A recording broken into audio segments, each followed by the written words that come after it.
Welcome into a special Week 4 edition of Chalk Talk alongside Scott Procter and Matt Morris. I'm Mike Cianciolo, and we're going to look at our favorite matchups this week in the NFC and the AFC, specifically in the NFC West. Two unbeatens, the Arizona Cardinals and Los Angeles Rams, will square off in LA. Guys, you both picked the San Francisco 49ers to win the division.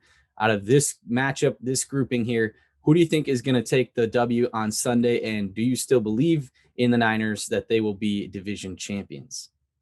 Yeah, I'm not as high on the LA Rams as others. As you just mentioned, Mike, I do believe the 49ers are, more or better built rather to win this tough NFC West. And I still feel that way even after I watched the Rams dismantle, the reigning Super Bowl champions, Tampa Bay Buccaneers, over the weekend. With that being said, I do like the Rams to stay hot this weekend against the Cardinals. Arizona should have lost week 2, point blank period, if the Vikings didn't have their ongoing kicking woes. The Cardinals also struggled with Jacksonville early on in that game in Sunday. And it just seems like this team can really fall apart at any moment, even sitting at 3-0. And the reason many people like myself feel that way is because of their coach, Cliff Kingsbury, who continues to be a question mark. And honestly, made one of the dumbest calls I've ever seen a coach make on Sunday, attempting a 68-yard field goal before the half, which led to a 109-yard touchdown return for the Jags, which really could have swung the momentum in that game in the favor of the Jaguars. And also, as much as I love Kyler Murray and have since he's entered the league, since he was at Allen High School in Allen, Texas, only 2 guys have thrown more interceptions so far this season than Kyler, and their names are Trevor Lawrence and Zach Wilson, the number 1 and number 2 pick in this year's draft. So Kyler still has a penchant for giving the ball away, which is something you can't do for this Rams defense. This game will be played at SoFi Stadium in LA, which has been an electric atmosphere early on this season. And Sean McVay and Matt Stafford really appear to be locked in and on the same page. So this is the Rams' first division game of the year, so I don't expect any hangover from a huge win last week. And I like the Rams to stay undefeated this weekend. Yeah, Scott, you said basically everything that I wanted to say. As far as my pick, I think the Rams are playing the best football right now, but It is a very long season. And Kyle Shanahan has shown that he not only is a great coach, but he's great at making in-season adjustments and getting his team ready to finish strong, even last year with all the injuries they've had.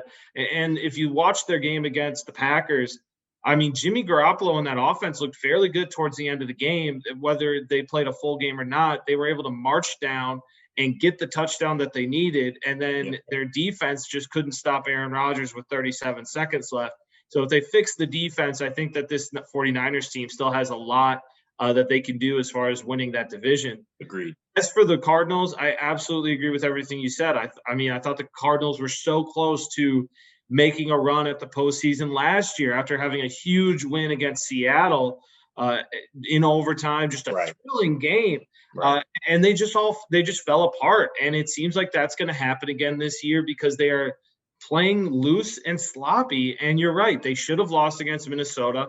They did not win in the right fashion. They won, but they, in my opinion, didn't win in the right fashion against Jacksonville. And this is a team that, to your point, if they come in playing the way that they've been playing, the Rams, who are just firing on all cylinders, are going to make them pay. And SoFi Stadium is becoming a nightmare of a place for a road team to come into. It is loud. It's electric, to your point. They have all the stars from Hollywood coming out. It's just becoming a place that you don't want to go into and have to play the LA Rams. And so I think that the Cardinals have a real chance of coming in here and just getting embarrassed, like you said, Scott. And the Rams will solidify their lead in the division heading into, more divisional play. Yeah, if I can put one asterisk on my prediction of, the Rams, taking care of business this weekend over the Cardinals, instead of if Kyler Murray is able to play a clean game, no turnovers, no interceptions, obviously, I can definitely envision, a path of victory to the Cardinals. That's what I believe this game will come down to. But, with Aaron Donald in the lineup, with Jalen Ramsey lurking around in that secondary, probably going to be shadowing DeAndre Hopkins for majority of that game, which would be an interesting matchup to watch. I just don't envision, Kyler playing a clean game, especially with how he's, kind of opened the season. 7 interceptions in 3 games is never good. Or excuse me, he has 4. He has 4 interceptions through 3 games, which is never good. But the fashion that they've come in, him just really just trying to make the spectacular play when the average play is really needed in those situations. Dump it down, throw the ball away, use your legs, pick up a couple yards, and fight for another down. But and those weren't even really against good defenses. It was against like the Vikings. Right. The Vikings have one of the worst defenses as of right now in the league. Right. And this looks like it's going to turn into, if it's going to be a game, it's going to be a barn burner. I don't expect Cardinals defense, even with some of the improvements and the additions they made during the offseason, to be able to slow down the Rams. So that is going to mean that Kyler Murray and that offense, which has weapons and can be electric, would have to keep pace with Matthew Stafford and Cooper Kupp. And I don't know, to your point, if he can be perfect enough to do that. Absolutely. And I definitely wanted to touch on just a bit, since we're talking about the NFC West here, and the 49ers. You touch on it a bit, Matt. I'm pleased with what I've seen so far from the 49ers through 3 weeks. Even in that loss late Sunday night to the Green Bay Packers, Jimmy Garoppolo, drove down the field for a game-winning drive, albeit, with 37 seconds still left on the clock for Aaron Rodgers to do some magic. But the 49ers have looked well. Jimmy G has looked well. I like how Shanahan has used Trey Lance in certain spots, especially around the goal line. He is a legit threat to throw the ball and obviously use his legs, and that's something that defenses have to game plan for. Deebo Samuel, I believe, was the league's leading receiver after 2 weeks. He's looked spectacular so far early on this season. And George Kittle, I believe, hasn't even really broken out just yet, and that is inevitable. So when that happens, this 49ers offense will be even scarier. And I just believe that they'll be able to figure things out on the defensive side of the ball. They have too much talent, led by Fred Warner at middle linebacker. So I think they'll be good there. And I expect them to be 12-13 win team. I mean, how many running backs have they gone through already, too? And they still have a decent run game? Like, they just figure it out. They figure it out. So as long as Kyle Shanahan's calling the plays, the 49ers will have a run game. Yeah. I'm going to give you guys some notes on this divisional matchup. Obviously, Rams are at home. They've got a nice home field advantage at SoFi Stadium, 4.5-point favorites. Projected scoring 54.5 points. So, Matt, you were talking about the potential for a barn burner there. Obviously, both aerial attacks are very good. So there's the potential there for a lot of back and forth scoring. Definitely. If it comes down to a situation where the game is tied, you get under 2 minutes late in the fourth quarter, which quarterback against the opposing defense do you have more trust in? Do you go with Kyler Murray, the hot shot, and we've seen Hail Murray, we've seen that happen, or do you trust Matthew Stafford? I go with Stafford, and more than just that, like we've been talking about, I'll take McVay over Kingsbury in late situational stuff. And we've seen recently coaches make some boneheaded decisions and sometimes get bailed out of it. I mean, a good example is Mike McCarthy just seemingly deciding to forget that he had a timeout or could run a play and then having, to get bailed out by Zuerlein for a 57-yarder. I don't think Cliff Kingsbury is going to be smart and good in those like end of game, tough situational decisions. Give me McVay and Stafford.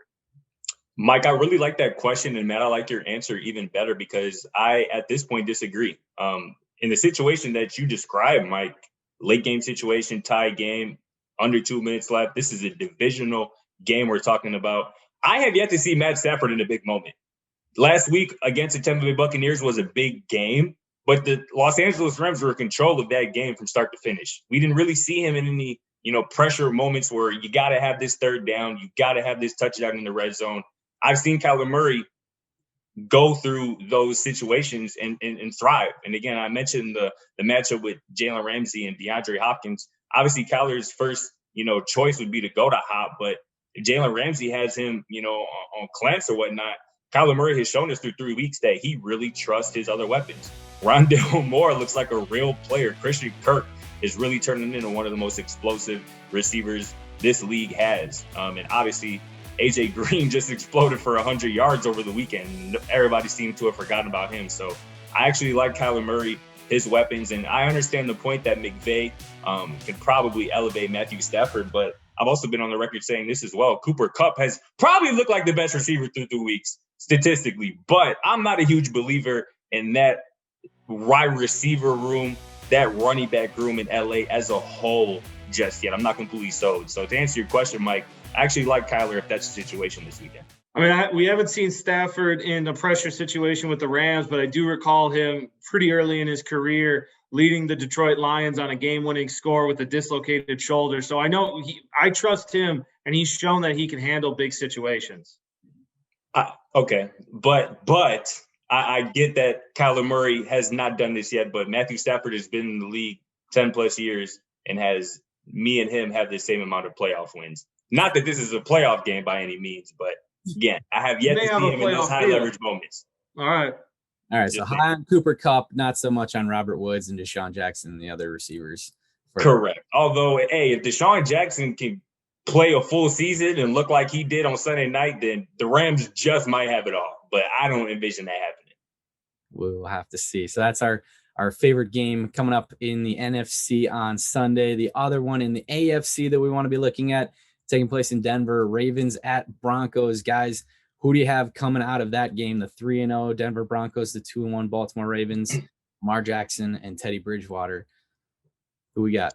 Love this matchup. I believe this is the week that people wake up on the Denver Broncos and recognize them as a legitimate playoff contender. It all starts with that defense, where this unit is number 1 in points allowed, number 2 in yards allowed, and number 2 against the run, which will certainly help this weekend against Lamar Jackson and the Ravens' vaunted rushing attack, even with their injuries at that running back position. Von Miller already has 4 sacks after 3 games, and this front seven still applies plenty of pressure even after the loss of Bradley Chubb. And this secondary is simply elite. Kareem Jackson and Justin Simmons just might be the league's best safety duo, while Kyle Fuller, rookie from Alabama, Patrick Surtain, who I love, have been lights out at corner. And here I am, again, asking people to put some respect on Teddy Bridgewater's name. He's 2nd in completion percentage, 3rd in QBR. Most importantly, he has yet to throw an interception this season. He has one of the league's most underrated players in Cortland Sutton at receiver to throw to, and a serious 1-2 punch in the backfield. Melvin Gordon, who looks re-energized this season, had a 70-yard touchdown run a couple weeks ago, and Javonte Williams, the North Carolina running back, who looks like a real pro. The Broncos haven't played great competition, which I'm sure you'll mention, Matt, but they've taken care of business and looked good doing so. They have won in the fashion that needs to be, won in, to use, you're saying there, Matt. So yeah. I expect the Broncos to put the world on notice in the win over Baltimore on Sunday. Hey, I understand and I agree. They've won correctly against teams that they should beat. Yeah. I mean, you should shut out New York at home. It's the Jets. You got to be able to do that. Yep. So I'll give them that. They absolutely have done everything they can with the schedule they've been given. And that's why, to your point, this game is exciting, is because it is really their first chance to see themselves against a legitimate AFC contending team. Obviously, I think the Ravens had a little bit of a hangover from the huge win against Kansas City. It took a Justin Tucker record-setting field goal to get them the win against Detroit. But Lamar Jackson, I mean, we were talking about it beforehand in the production meeting. Lamar Jackson leading the Ravens on those do or die, drive at the end of the game was huge, and making passes rather than doing it with his feet. He was making passes. This Ravens team, more so than last season or even some of the seasons before that, they seem to have the confidence in themselves. They're not worried about the other issues they've had with injuries and things like that. They find a way to win. Harbaugh has them believing in themselves, and Lamar is playing out of his mind right now. I think that overall, the Ravens are, going to come in wanting to kind of, again, prove themselves and beat a team that is trying to become a legitimate AFC contender themselves. And it's just going to be an exciting game. Obviously, you mentioned that the Broncos defense has been great against the run. If you really want to see if you're great against the run, try and stop the Ravens and Lamar Jackson, and we'll get to see that. But I think the Ravens are going to hold out, and they're going to really hammer down that idea that it's going to be them and the Kansas City Chiefs at the end of the season. Scott, I know you said you like the Broncos defense. And you want people to believe in Teddy Bridgewater. If it comes down to this, and They're able to slow down the Ravens offense, but not completely stop them. And they're in a situation where they're playing from behind. Do you trust that Denver backfield and Teddy Bridgewater under center to be able to score enough points to get them on the right side of victory? Absolutely. And I think recent history tells us that we should trust Teddy Bridgewater to do so. I mean, he's been a top 5 quarterback, period, point blank statistically through 3 weeks. He seems ultra just confident, not only his ability, but this offensive scheme. I actually heard Dan Orlovsky on ESPN just last week talking about how Teddy Bridgewater has kind of always been a guy in the league whose mental has always been there, who's always, go with the right spot with the football, but his physical wasn't really, up to par with the mental side of his game. But now it appears, fully recovered from that nasty, injury a few years ago. He really seems completely confident in his physical abilities, his ability to execute this offensive scheme and really just get the ball out to, as I mentioned, Cortland Sutton, Tim Patrick, who's turned into a legitimate wide receiver, Noah Fant, who's a top 10-ish, top 7 or 8 tight end in this league. And again, he has a good run game to rely on. And again, to my point, Teddy Bridgewater, I get your specific question and, example, Matt, but Teddy Bridgewater doesn't have to do it all every week. He doesn't have to go out there every week and score 30 to 40 points. He probably won't have to score 30, 40 points even this weekend because the Denver Broncos defense is just that legit. So I just really like the setup of this team. And, we talked about it right here on this show before the season started in terms of a real, challenger to the Chiefs. I believe it's the Broncos, and I think we'll see more evidence of that this weekend against Baltimore. Matt, looking at the Ravens, Lamar Jackson has been put into tough late game situations in each of these first 3 weeks. Fumbling overtime cost him week 1 against the Raiders on Monday Night Football.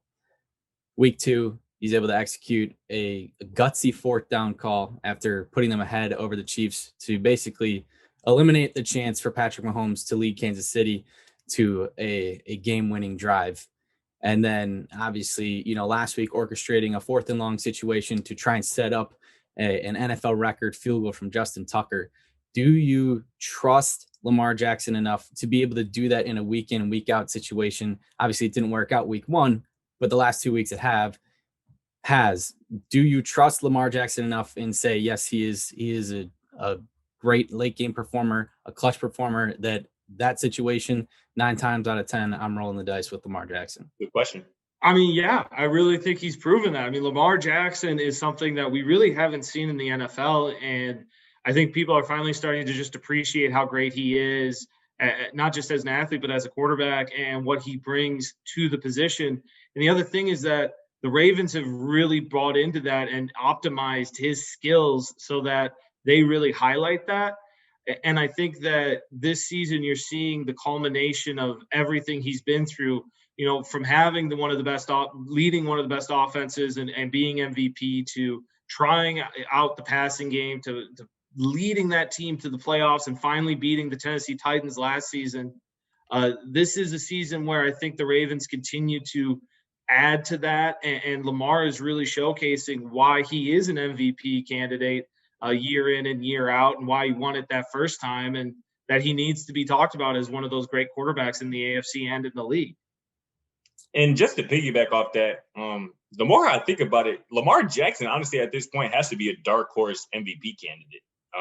The way he's played through 3 weeks with, great wins over the Chiefs, a win we'll always remember because of that, game-winning field goal against the Lions.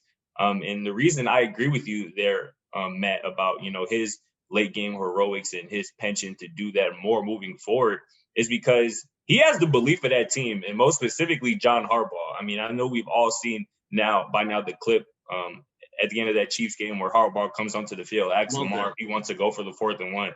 That is ultimate confidence in your guy and your quarterback. And I mean, why wouldn't you be confident in somebody like Lamar Jackson, a former MVP, somebody who has set the league on fire in just a couple years? But, that belief from your head coach, from your teammates means a lot. And obviously it can have tangible results that show up on the field. So I'm with you there on Lamar. Just to double down, that game in particular, we're going to keep going back to it just because it was great. But, I mean, Lamar threw a pick 6 to start. Like he started that game started as bad as it could have for him. The worst possible way. a lesser quarterback, a lesser man would have just been like, oh, this is it. Here we go again. Against the Chiefs? Yeah. Against a lot of quarterbacks would have nailed it in. Full stadium. You got Pat Mahomes. Like, he didn't bat an eye. He didn't bat an eye. And obviously Pat Mahomes threw some costly turnovers. But Lamar didn't bat an eye, and he really dominated. And if he's got that and he's not fazed at all by anything, then he's going to continue to come up big for the Ravens late in games. I agree.